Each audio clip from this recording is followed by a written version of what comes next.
হিজরতের রাত ছিল। নবী যখন হিজরত করে মক্কা থেকে মদিনায় যাচ্ছেন সিদ্দিক আকবর আবু বকর সিদ্দিককে সাথে নিয়ে, তো মদিনার কাছাকাছি আসার পর নবীজির অনেক ক্ষুধা লাগলো। আসরের সময় যখন চলে আসছে, একটা ঘর দেখলেন আমার পেয়ারা নবী। কাছাকাছি গেলেন, ডাক দিলেন, কেউ কি আছেন? ভিতর থেকে আওয়াজ আসলো, এক খাতুন, একজন মা। বললেন যে আছি, কি প্রয়োজন, কি চাই?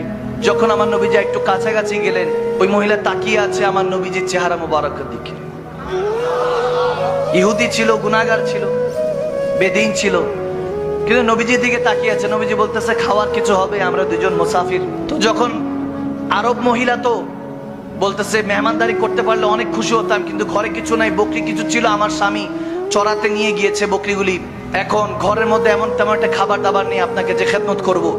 আমার নবীজি দেখলেন একটা পাশে ওই ঘরের কাছে কোণার মধ্যে বারান্দা একটা কামজোর একদম একটা বকরি বাঁধা। তখন নবীজি বললেন ওই বকরিটা আছে তো, ওখান থেকে আমি একটু দুধ নিয়ে নেই। তখন ওই মহিলা বলতেছে এটার পাটা একটু ভাঙা, এজন্য এটাকে রেখে গিয়েছেন, এখন কোনোভাবে আর সম্ভব না।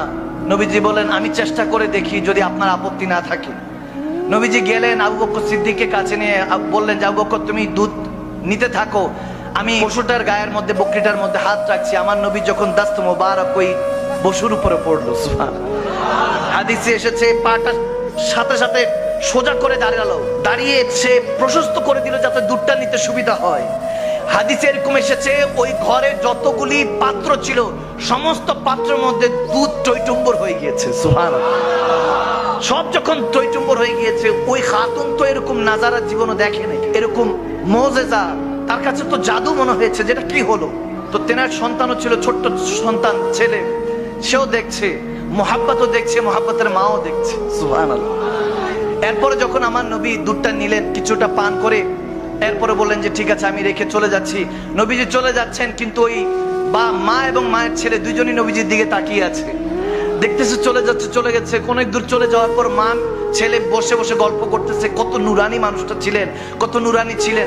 এরপরে ওই মোহাব্বতের বাবা আসলো, আবু মোহাব্বত যখন আসলো, ভিতরে প্রবেশ করলেন, বকরি টকরি বাঁধলেন, বাঁধার পর যখন ভিতর প্রবেশ করলেন, বলতেছে কি ব্যাপার, একটা খুশবু পাইতেছি, এই খুশবু জীবনও পাইনি, একটা সুগন্ধি পাচ্ছি, স্মেল আমি কোথাও পাইনি, এরকম সুগন্ধি কোথা থেকে আসছে। তখন ওই খাতুন বলতে লাগলেন যে হে স্বামী, হে আমার প্রিয়তমা, আপনাকে কি বলবো, কে জানি একজন এসেছিলেন, কে জানি এসেছিলেন, মানুষের মতো চলতে, যত দূর থেকে দেখছি তত প্রেমে পড়ছি, যখন কাছে দেখেছি তখন আপন মনে হচ্ছিল, এত আপন মনে হচ্ছিল। দুইটা শব্দ বলে, দূর থেকে দেখছি তত তত ভালো লাগছে, খুবসুরত লাগছে, সুন্দর লাগছে, জামিল লাগছে, হাসান লাগছে, হাসিন লাগছে, কিন্তু যখন কাছে আসছেন তখন বেশি বেশি আপন মনে হচ্ছিল। মনে হচ্ছে এই আপন মানুষটার জন্য ওয়েট করছি এতদিন। বলে কি বলো, ওই মানুষটার সাথে আমার একটু দেখা করা দিবা না, আমি তো ছিলামই, আমাকে ডাক দিতা। বলতে উনি এমন কাজে, ওনাকে দেখতে দেখতে আমাদের সময় পার হয়ে গিয়েছে। যখন এরকম বলতেছে, কি চেহারার কথা বলবো, কি চোখ মোবারকের কথা বলবো, এরকম বলতে বলতে ছোট্ট বাচ্চাটা বলে উঠলো যে মা একটু ওই বকরির কথা বলবা না, বকরির সাথে কি করেছে? তখন বলে হ্যাঁ হ্যাঁ। তখন ছেলেটাও বলতে শুরু করলো, মাটাও বলতে শুরু করলো যে বাবা জানো বকরিটা না এরকম অসুস্থ ছিল, হাতটা দিল, বকরিটা ভালো হয়ে গেল, দেখো এই যে পুরো ঘরের মধ্যে দুধ পড়ে আছে, দুধের টইটম্বর হয়ে আছে, প্রত্যেকটা পাত্রের মধ্যে দুধ। তখন বলতেছে কি বলো, ওই মানুষটার সাথে একটু দেখা হওয়ার সুযোগ হলো না। যখন এরকম বলছে, উম্মে মোহাব্বত বলছে, ওনার নামই তো জানা হয় নাই। তখন একটা অবস্থায় তারা নিজেরা মিলে নাম দিতে লাগলেন। হাদিসে এসেছে মোবারক, বলে আমাদের ঘরে একজন মোবারক এসেছিলেন। কে এসেছেন? মোবারক এসেছেন। বলে মোবারক এসেছিলেন। মোবারক যখন নাম দিলেন, এখন প্রত্যেক দিন ওই স্বামী এসেই জিজ্ঞেস করে, আচ্ছা মোবারকের জুলফ কেমন ছিল, বাবরি চুলটা কেমন ছিল, আচ্ছা মোবারকের চোখ মোবারকটা কেমন ছিল, চোখটার দিক কিভাবে তাকাতেন, আচ্ছা মোবারক কি মুচকি হেসে কথা বলতেন নাকি গম্ভীর ভাবে কথা বলতেন। এরকম প্রত্যেক দিন আলোচনা চলছে। এখন প্রত্যেক দিন বলে যদি আবার আসে আমাকে ডাইকো। ওই স্বামীটা যখন বলছে তার স্ত্রীকে, আবার যদি আসে আমাকে একটু তলব করো, আমাকে খবর দিও। এখন দেখতে দেখতে অনেক দিন পার হয়ে গেল, আসছে না। ওই দিন ওই মাটা মোহাব্বত তার ছেলেকে নিয়ে যখন বাজারে গেল মদিনার, যখন মদিনার মধ্যে বাজার সদাই করছে, হঠাৎ করে দেখে আবু বকর সিদ্দিক আকবর রাদিয়াল্লাহু তাআলা দাঁড়িয়ে কিছু একটা কিনছে। তখন ছেলেটা তার মার আঁচল টান দিয়ে বলে, মা ওই যে ওদিন মোবারক এসেছিল না, তেনার সাথে যে সঙ্গী ছিল ওনাকে দেখা যাচ্ছে, মনে হয় ওনাকে দেখা যাচ্ছে। দৌড়ায় তারা আসলো, এসে বলতেছে, হে আজনবী, আপনি কি মনে আছে ওই দিন ওই যে বকরির উপরে একজন হাত ফিরেছিলেন, দুধের ব্যবস্থা হয়েছে? হযরত আবু বকর সিদ্দিক মুচকি হাসি দিয়ে বলে, হ্যাঁ আমি আপনাকে চিনতে পেরেছি, আপনাদেরকে চিনতে পেরেছি। বাচ্চাটাকে আদর করে দিলেন, বলেন কি চাই? বলে ওই ওনাকে, মোবারক কোথায়? মোবারকের সাথে দেখা করতে চাই। আবু বকর সিদ্দিক একটু স্ট্রেঞ্জ হলেন, অবাক হলেন, বলে মোবারক কে? হু ইজ মোবারক? মোবারকটা কে? আমার নবীর নাম যে তারা বসে বসে মোবারক দিয়ে রেখেছে, প্রিয়তমা দিয়ে রেখেছে, তারা তো আর জানা নেই। বলতেছে কোন মোবারক? বলে ওই যে উনি যে এসেছেন, ওনার নাম তো আর জানা নেই, ওই যে জেনার চেহারা তো নুরানি। মুচকি হাসি দিয়ে সিদ্দিক আকবর বলতেছে, হ্যাঁ ওনার নাম মুহাম্মদ মুস্তাফা সাল্লাল্লাহু তাআলা আলাইহি সাল্লাম। তিনি ইসলামের পয়গম্বর, তিনি আমাদের নেতা, আমাদের পয়গম্বর, আমাদের দয়াল নবী, রাহমাতুল আলামিন নবী, আল্লাহর হাবিব। যখন এই কথা বলছে, বলে আমরা যেতে চাই। দৌড়ায় মা ছেলে সিদ্দিক আকবরের সাথে আমার নবীর কদমে গেল। নবীর কদমে পড়ে তারা কালমা পড়ে মুসলমান হয়ে গেল।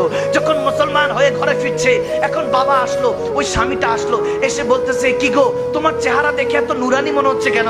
মনে হচ্ছে তিনি কি এসেছেন নাকি? তিনি কি এসেছেন? বলে না না, তিনি আসেন নাই, বরং তেনাকে আমরা পেয়ে গিয়েছি, তেনাকে খুঁজে নিয়েছি। তিনি মদিনারই এক গলিতে থাকেন, অলি গলিতে থাকেন, মুস্তাফা নাম, তেনার নাম মুহাম্মদ। বলে কি বলো, আমাদের মোবারকের নাম মুহাম্মদ, নামটাও তো মোবারক, নামটাও তো মোবারক। বলতেছে সেই মোবারক মুহাম্মাদের কাছে যেতে চাই।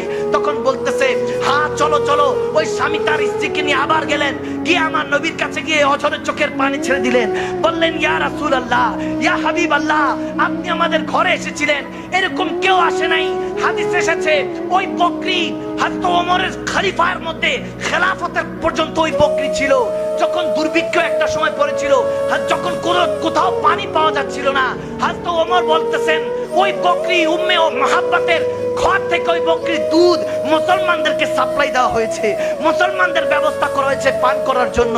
ওই অবস্থা হয়েছে। এজন্য এটাই বলতে চাই, আগাজ দিতে চাই, আমরা যদি সেই নবীর উম্মত হতে যাই, সে তো ইহুদি ছিল, কলমা পড়ে তারা মুসলমান হয়েছে, আমরা তো রেডিমেড উম্মত। আমরা যদি নবীর নামে ফিদা হই, আল্লাহ আপনাকে বান্দা থেকে বন্ধু বানাতে দেরি হবে না।